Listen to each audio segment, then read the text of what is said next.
staff that you have put together this meeting. I'm very honored to be one of the speakers.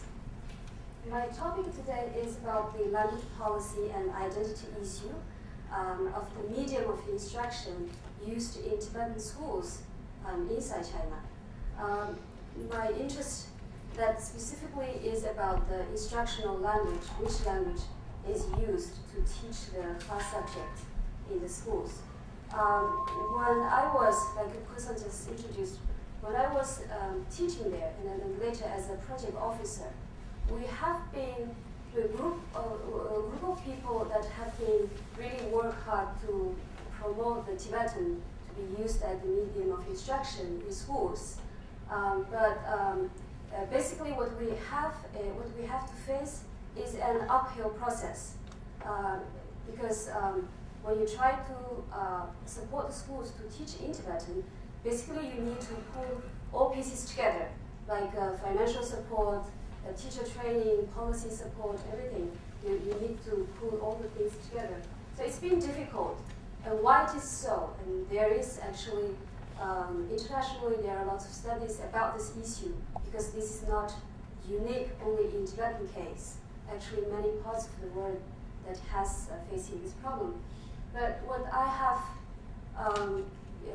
looked, the angle that I'm going to talk today is about sort of the political angle, but also it can be sociocultural angle that dealing with the national identity and also local identity, that kind of issue that is reflected in the language policy, and that in turn how it make an impact in the school.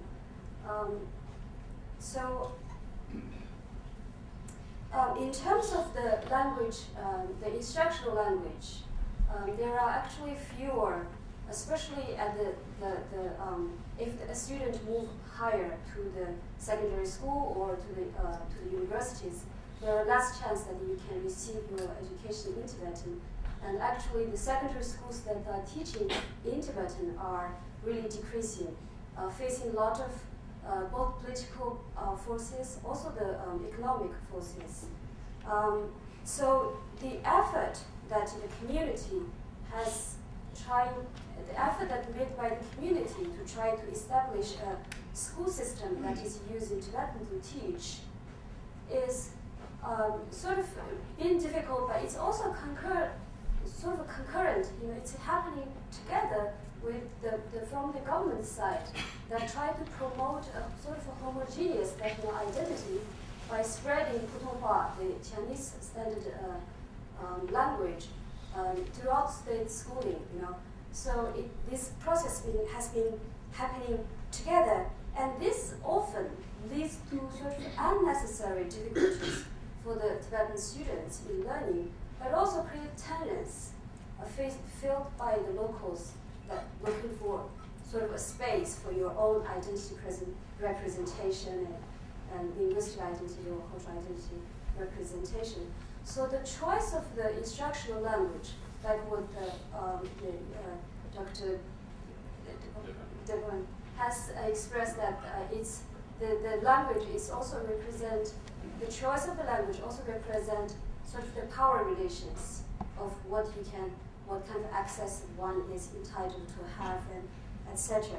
So, but my question here is that why should the notion of a homogeneous national identity replace, in this case, represented by the language and culture of the dominant group of Chinese, represent the or replace the local identity that differs from it. So, in order to look at this kind of dilemma of, in one way that there is a tendency of replacing, and then the other way there is locals try to find a space to represent it. So, in order to look at this dilemma, it's important to look at the forces that shape what is happening there, as well as the local perspectives to it. So for my today's topic, I will first go on with a little bit about the studies that has been done at the international level. Also, I will also talk about the studies that has been done locally by the Tibetans, also by the Chinese scholars.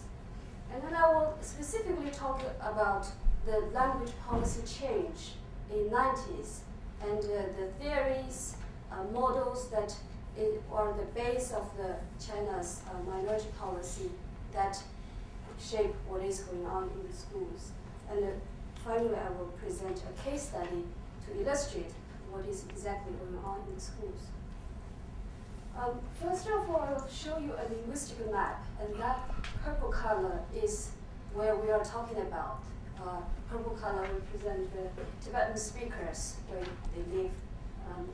You can see that is a big portion of the land. But numerically, if you compare it to the China's population, numerically it is small. But if you ever go into an autonomous prefecture or county, the proportion of the percentage of Tibetans living there, the percentage of the Tibetan speakers are very high. And you have, at some point, you have over 97% of the people are all speaking Tibetan in some of the counties. And in other counties, probably will be around 50s. But basically, percentage-wise, if you look inside the prefecture or the counties, it's predominantly Tibetan speakers. But still, we're here today to talk about the minority language issue. So there is a theory about what constitutes a language minority. I mean, it's not really look at the numerical, the numbers of the speakers or the other factors. But there's this theory saying if a group that feels their language is having a subordinated status comparing to the other ones, then this group become a language minority. So in our case, even though that you have people living in that big land, I mean, of course, comparing to the numbers with the rest of the population in China, Tibetan population is small, but you have people who live as the main group in their own land. We still constitute as a language minority, and I will go on to say more about that later. But first I will go through a little bit about how and why the medium of instruction, this issue, has been studied in international context. There is an increasing interest in studying this issue internationally, especially after around 1960s, 70s, when many countries gained independence. The former colonial countries or regions like Hong Kong, Eastern Asian countries like Singapore, Malaysia, and then also African countries, also India, Eastern Europe, the former satellite nations of the Soviet Union, when they get independence, and they are facing with the issue of making a national policy of them. You need to decide what language will be the official language to be the instruction language.